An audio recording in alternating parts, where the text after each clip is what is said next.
Bonjour Madame Herman. Bonjour Monsieur Bettel.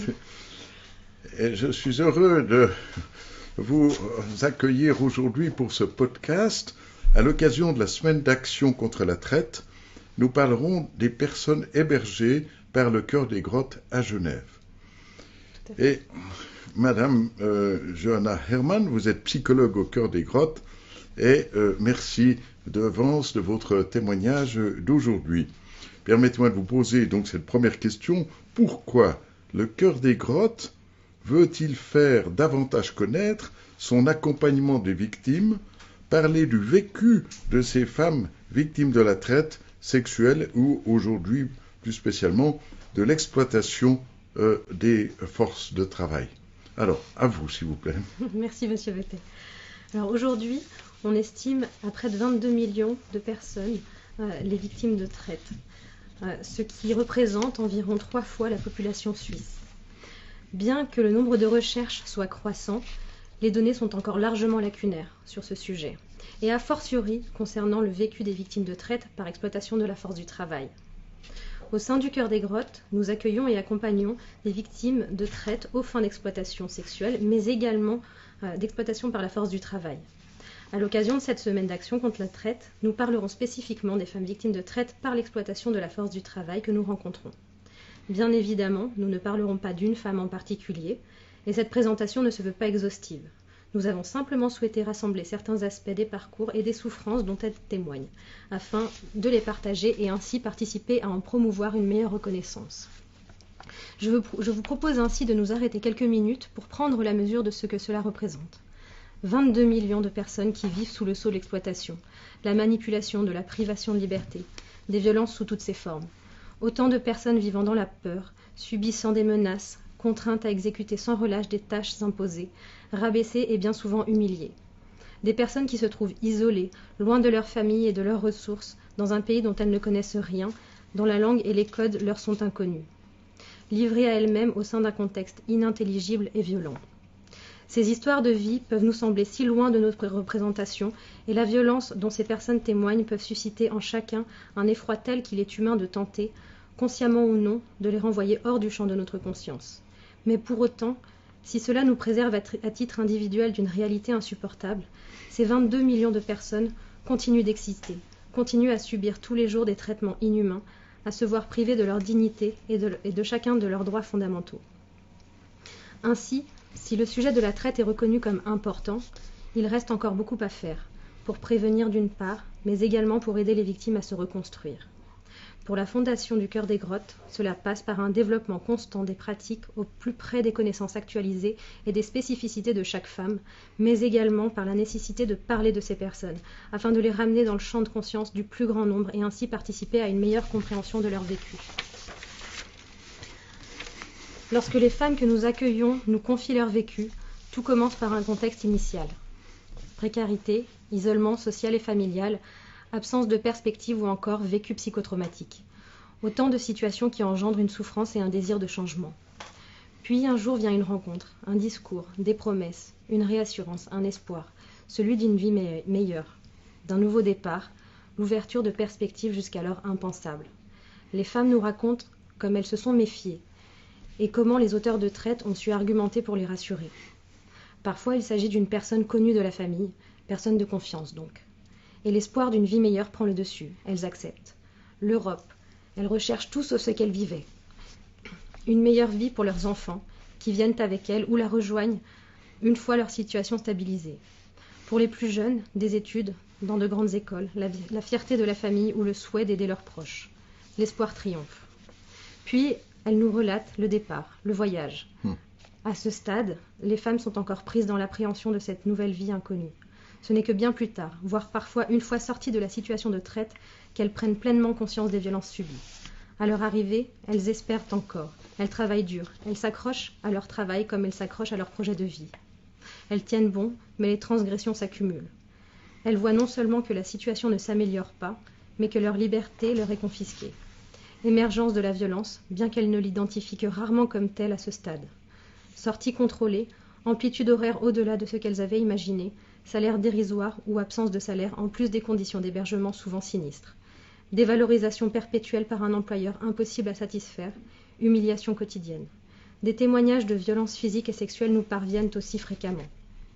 Chaque jour, ces femmes se voient reléguées au rang d'objets, dont le dessein est de satisfaire les désirs d'un tiers. Leurs besoins, leurs désirs propres et leur personnalité leur sont interdits. Elles n'ont plus le droit d'exister en tant qu'individus, qu'êtres humains. Et elles l'intègrent peu à peu. Elles se révoltent souvent, mais leur impuissance face à leur situation les contraint à s'adapter à ce système. Elles terminent souvent leur récit en exprimant cette impuissance, l'impossibilité pour elles de sortir de ce contexte. Elles expriment le stress, l'appréhension et la peur qui les poussent à s'adapter, à mettre en place des mécanismes psychiques de survie afin de supporter la situation dans l'attente d'une issue. Et alors, quels sont les symptômes, justement? Décrivez-nous ces symptômes que malheureusement ressentent ces femmes. Et oui, alors, d'une part, elles se coupent d'elles-mêmes, mécanisme hautement utile pour supporter l'insupportable, pour faire face à l'impensable. Déconnectées d'une partie d'elles-mêmes comme leurs émotions, leur conscience ou leur mémoire, elles se mettent en état d'hypervigilance, en qui-vive perpétuel, pour s'adapter et tenter d'anticiper au mieux pour se protéger. Et lorsque les femmes sont accompagnées de leurs enfants, ceux-ci se trouvent victimes directes ou témoins impuissants d'une maltraitance quotidienne subie par la mère. L'enfant est donc victime à part entière de l'exploitation et tout comme sa mère, lui aussi met en place des mécanismes psychiques de survie pour contrer la peur et supporter les violences. Enfin, quand elles sortent de la situation de traite, souvent grâce à une personne qui les informe de leurs droits ou de la police informée par un tiers, le réseau de professionnels est alors averti et le processus de mise à l'abri s'enclenche. Donc, lorsque les femmes arrivent au foyer, elles expriment une grande souffrance psychique et physique. En plus de problèmes de santé parfois très invalidants, elles souffrent donc, comme vous l'avez dit, de symptômes psychotraumatiques sévères qu'elles ne comprennent souvent pas et qui leur font vivre, encore une fois, une impuissance. Alors, est-ce que vous pourriez nous décrire ces symptômes post-traumatiques que vivent malheureusement ces femmes, s'il vous plaît? Oui, tout à fait. Alors, les symptômes du trouble de stress post-traumatique sont au nombre de 4. Tout d'abord, on parle des reviviscences, qu'on appelle aussi les flashbacks. Il s'agit en fait des souvenirs qui sont envahissants et qui reviennent perpétuellement à la conscience de la personne.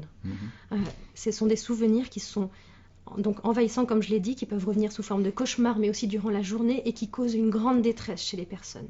Donc ça, c'est le premier symptôme. Le second, on parle des évitements.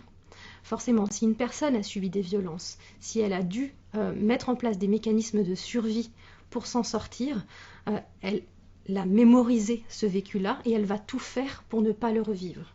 Donc, elle va mettre en place des évitements qui peuvent être comportementaux, par exemple les évitements d'un lieu, d'une personne ou d'un aspect de leur vécu qu'on, nous, extérieurs, ne comprendrons pas forcément, mais il peut aussi s'agir d'évitements psychiques.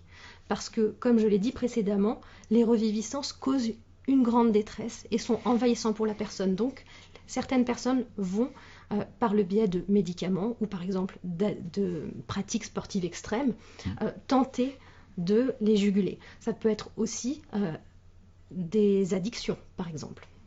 Donc ça, c'est le second symptôme. Ensuite vient le troisième, qui est l'hyperactivation neurovégétative.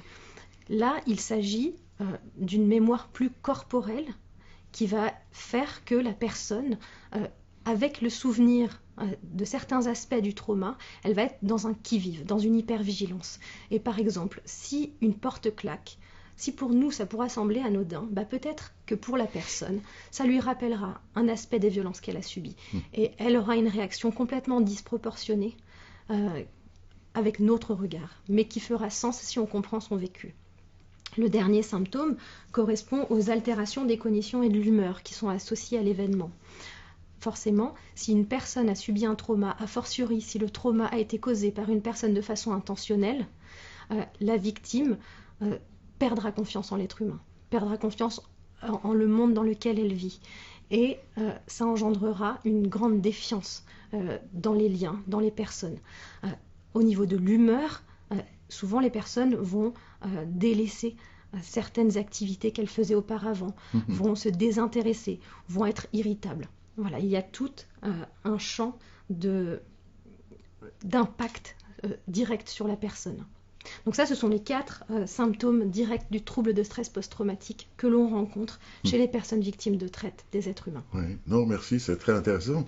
Et alors, comment prenez-vous en charge, justement, au cœur des grottes, ces personnes victimes, s'il vous plaît? Oui, alors, quand elles arrivent au cœur des grottes, elles sont souvent dans une grande insécurité, puisqu'elles ont subi des violences, puisqu'elles ont perdu confiance en l'être humain. Donc notre premier travail, le premier objectif du cœur des grottes est de les sécuriser.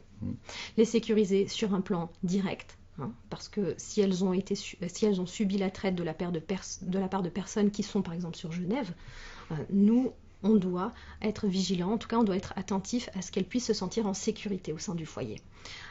Donc ça c'est le premier aspect, donc sécurité directe, mais aussi sécurité matérielle, parce que souvent ce sont des personnes qui arrivent et qui ont vécu une précarité, une grande précarité, donc le foyer leur apporte le nécessaire pour vivre dignement.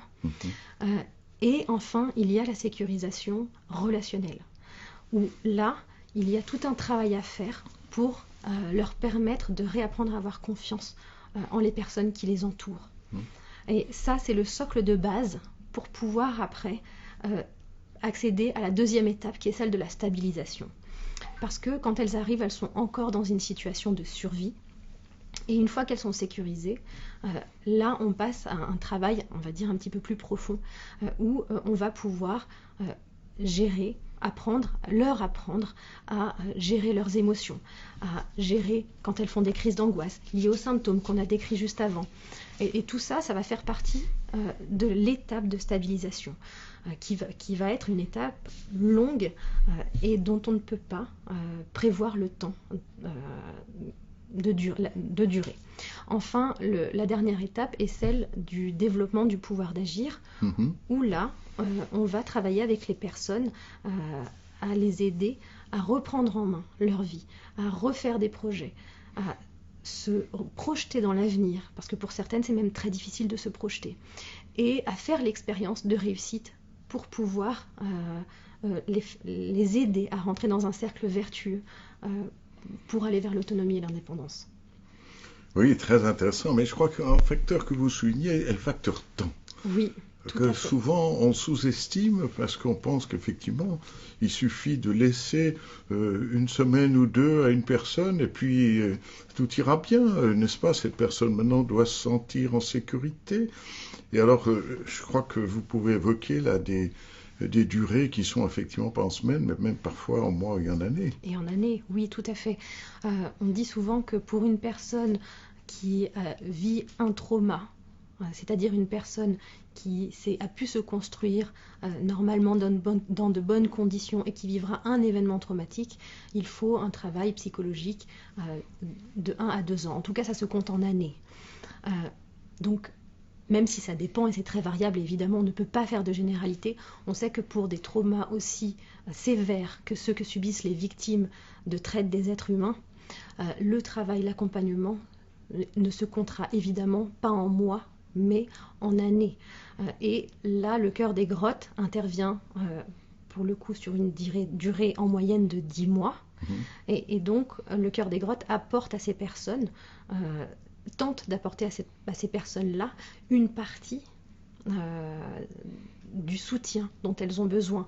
Mais c'est là aussi où, pour le cœur des grottes, c'est très important de travailler en réseau, puisque les personnes vont être accompagnées par des médecins spécialisés, par des psychologues, par tout le réseau Genevois qui entoure le cœur des grottes et avec lequel on travaille au quotidien. Non, merci, écoutez, c'est très intéressant. Et aussi, là, on voudrait rendre hommage à toutes ces personnes. Tout à l'heure, je vous citais ce docteur Escar des hôpitaux universitaires de Genève, mais il y en a bien d'autres aussi. Il y a aussi toute une série de personnes qui, je crois, pourraient intervenir davantage. Et il y a des personnes aussi qui ne peuvent pas donner beaucoup de publicité à leurs activités, que ce soit la police, que ce soit des magistrats, que ce soit d'autres personnes, même parfois du personnel religieux, qui peuvent accueillir ces personnes et essayer de les réinsérer, de leur redonner une dignité, de leur redonner le goût de la vie et le sens de l'action. Exactement. Et on n'est jamais de trop pour aider ces personnes. Oui. Eh bien, je vous remercie beaucoup. Je voudrais vous rendre hommage à vous, Madame Herman, Johanna Herman, rendre hommage aussi à ce cœur des grottes qui est caché derrière la gare Cornavin de Genève, mais qui remplit un rôle très important. On peut aussi dire que vous avez 40 femmes et 30 enfants. Oui. Ben voyez, c'est 70 personnes, c'est 70 personnes que vous aidez et que vous aidez dans la durée et que vous aidez aussi avec d'autres à obtenir non seulement une identité personnelle, mais aussi une identité juridique, à être intégré aussi dans la communauté genevoise, d'avoir un statut en Suisse. Et je pense que tout ça, c'est très important. Et dans cette semaine, pour évoquer la lutte contre la traite des êtres humains, à l'occasion du 18 octobre, qui est la journée européenne contre la traite des êtres humains, je pense que votre témoignage était très important et nous allons le diffuser.